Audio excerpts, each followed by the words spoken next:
திமுக உத்தேச பட்டியல அடுத்து நம்ம பார்க்க இருக்க மாவட்டமானது கடலூர். கடலூர்ல ஃபர்ஸ்ட் பாத்தீங்கன்னா புவனகிரி. இதுல திமுக சார்ந்த நபர் வந்து துரை சரவணன். அலைன்ஸோட பெர்ஃபார்மன்ஸ் அங்க ஸ்ட்ராங்கா இல்லாதனால லாஸ்ட் டைம் அந்த இடத்துல தோத்தாரு. இந்த 2026 பொறுத்த வரைக்கும் பாத்தீங்கன்னா திரும்பவும் இவருக்கு வாய்ப்பு இருக்கா அப்படின்னு பார்க்கும்போது உள்ளபடியே சரவணன் துரை அவர்களுக்கு தான் வாய்ப்புகள் அதிகமா இருக்கு போட்டியிட. ஆனால் இது வந்து உத்தேசம் மட்டுமே தவிர சரவணன் துரை அவர்களுக்கு வாய்ப்புகள் இந்த தடவை இருக்கு. அடுத்தபடியா வந்து காட்டுமன்னார் கோயில். இந்த காட்டுமன்னார் கோயில் நம்ம எல்லாருக்கும் தெரிஞ்ச விஷயம். காட்டுமன்னார் கோயில் வந்து விடுதலை சிறுத்தைகளோட ஒரு பக்காவான பெல்ட்னு சொல்லலாம். அந்த இடத்துல சிந்தனை செல்வன்ற நபர் வந்து கிட்டத்தட்ட 49% லீட் பண்ணாரு. அதுல 2021 பாத்தீங்கன்னா 86,056 ஓட்டுகள் பெற்றிருந்தாரு.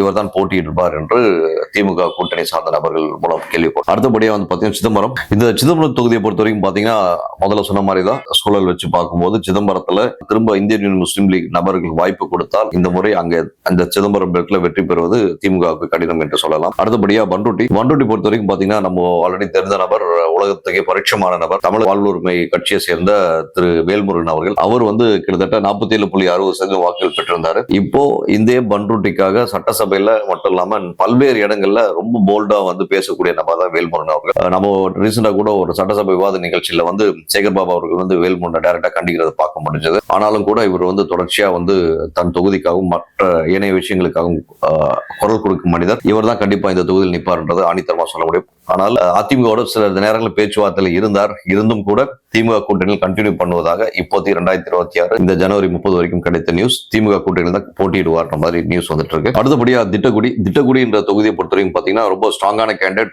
திரு சி.வி. கணேசன் என்ற நபர் திமுக சார்பா போட்டியிட்டு 49.78% கிட்டத்தட்ட 83,726 வாக்கு. 2020 ரொம்ப டஃப் கொடுத்த மனிதன் தான் சி.வி. கணேசன் அவர்கள். இந்த முறை கண்டிப்பாக திட்டக்குடியில் இவர் தான் போட்டியிடுவார் என்பது மாற்று. இவர் சார்ந்த நபரோ இல்ல இவரோ தான் போட்டியிடுவாங்க, அது மாற்று கருத்தில்லை.